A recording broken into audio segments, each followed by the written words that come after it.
ये भोला चौथ की पूजा विधि है। आप सभी देखिए इसको किस तरह से करते हैं।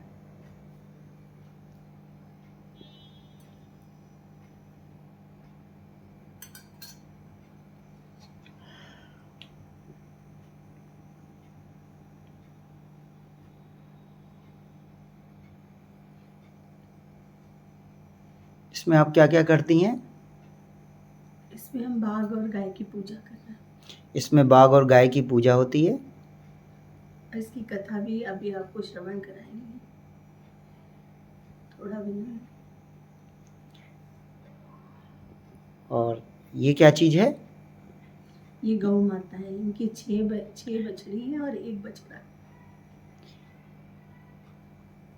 ये गौ माता है। गौ माता के ये 6 बच्चे हैं। 6 बेटियां हैं और एक बेटा है। 6 बछिया और 1 बछड़े की पूजा होती है। ये गौ माता इन्होंने मिट्टी की बनाई हुई है। ये बाघ है और ये बाघ।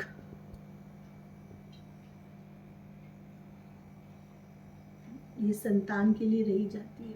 नहीं, लड़के की माँ के रहती है। इसे क्या कहते हैं?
कथा सुना मम्मी।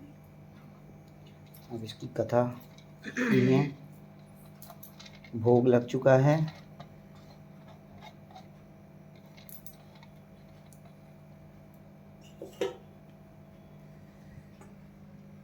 आज गेहूं चावल नहीं खाया जाता है, बाकी सब खा सकते हैं।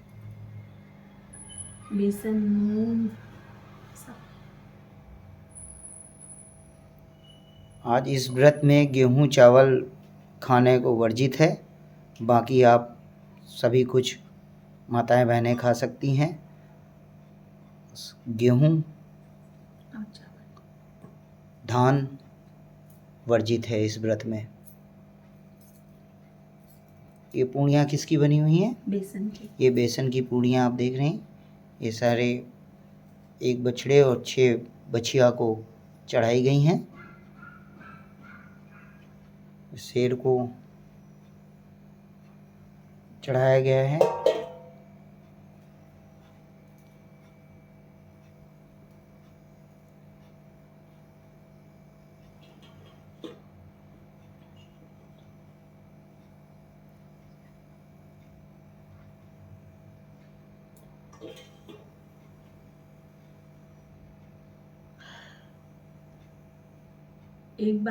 एक बार बूढ़ी माई गणेश जी के मंदिर में हर दिन सेवा करने जाती थी।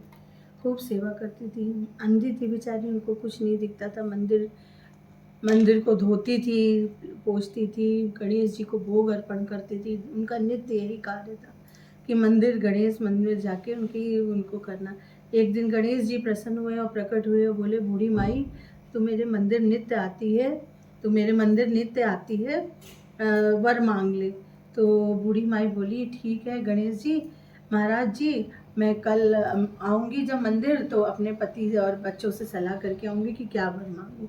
तो गणेश जी बोले ठीक है, तथास्तु करके अंतर्ध्यान हो गए। फिर दूसरे दिन फिर वही नित्य कार्य करके सब घर का कार्य करके बूढ़ी माई आई, गणेश जी के मंदिर धोया पोछा साफ किया और फिर गणेश जी प्रकट हुए। तो बोले कि तू सलाह करके आई, क्या मांगी? तो बोली हाँ सलाह कर लिए। तो बोले कि क्या मांगी? कहे कि बेटे के पास गई, बेटे के बेटे के पास गई तो बोले कि धन मांग लो, बहू के पास गई दूध मांग लो, और पति के पास गई तो कुछ मांग लो। तो बाकी मैं मांग, पर ये नहीं, पर गणेश जी महाराज किसी ने सोचा कि मैं अंधी हूँ, मैं अपने लिए क्या मांगूँ। तो गणेश जी महाराज बोले ठीक है, तू जो मांगना है मांग ले। तो बोली कि सोने का कटोरा हो, उसमें दूध भात हो, नाती खात हो, हम भर आँख देखी। गणेश जी महाराज बोले जा बूढ़ी माई, तूने तो सभी कुछ मांग लिया, आँख मांग लिया, धन मांग लिया, दूध मांग लिया, जैसे उनके दिन बहुरे वैसे सबके दिन बहुरे। गणेश जी की प्रथम कथा समाप्त। गणेश जी की दूसरी कथा, एक बार एक ब्राह्मण और ब्राह्मणी थे, एक ब्राह्मण और ब्राह्मणी थे। तो वो बहुत ही मतलब निर्धन थे। तो एक बार बेचारे ब्राह्मण भिक्षा मांग के आते, तो ऐसे उनका जीवन निर्वाह हो रहा था। तो एक बार ब्राह्मण बोले, हे ब्राह्मणी, हम चाहते हैं कि हम यज्ञ करें और भोज कराएं। तो ब्राह्मणी बोली, हे ब्राह्मण जी, हमारे यहाँ तो खाने को भी अन्न नहीं है और धन नहीं है जिससे कि हम भोज की कोई सामग्री मंगा सकें। तो गणेश जी महाराज बोले, वो ब्राह्मण बोले कि गणेश जी महाराज सब पूरा करेंगे। तो इसी तरीके से वो सब जगह चले गए और सबको न्योताए और सब जगह होके आ गए। तो और एक चुकिया में अपनी बहुरिया को दूध दिए और बोले कि ये लो और तुम भंडारे की खीर बनाओ। तो बहू उनकी सोच रही थी कि आज पिताजी के दिमाग में क्या हो गया है, इतनी सी दूध में भंडारा। तो बोले कि सब देवता को न्योत दिए और जैसे जैसे वो सबको न्योतते जा रहे थे, निमंत्रण देते जा रहे थे, वैसे वैसे उनकी बहू का भगोना बढ़ते जा रहा था। और जैसे ही वो गणेश जी महाराज के पास गए, तब तक तो वो पूरा भगोना उनका वो हो गया था, भर गया था, पक गया था। तो गणेश जी महाराज के पास गए, बोले गणेश जी महाराज, तो आपको मेरा आपका आमंत्रित हो, आप मेरे यहाँ आज हमारे यहाँ भोज है। तो बोली गणेश जी महाराज, उनकी बहू का भगोना इधर भर रहा था, तो उनकी बहू ने कलछुल से ऐसे खीर उठाई और आग पे छिड़क दी। बोलो बोलो गणेश भगवान की जय। बोले ब्राह्मण, हमें तो भोग अर्पण हो गया, देखो मेरे पास भोग आ गया। कहे हम तो आपको न्योतने आए और आपके पास भोग कैसे आ गया? तो बोले देखो जाके। और ब्राह्मण घर आए, देखे कि उनका घर पूरा अन्न धन से भरा हुआ था। तो ब्राह्मण की नीयत साफ थी, तो इसीलिए गणेश जी महाराज ने भी कहा कि तुमने अच्छे कार्य को उठाना है तो उसे पूरा करेंगे। जैसे उनके दिन बहुरे वैसे सबके दिन बहुरे।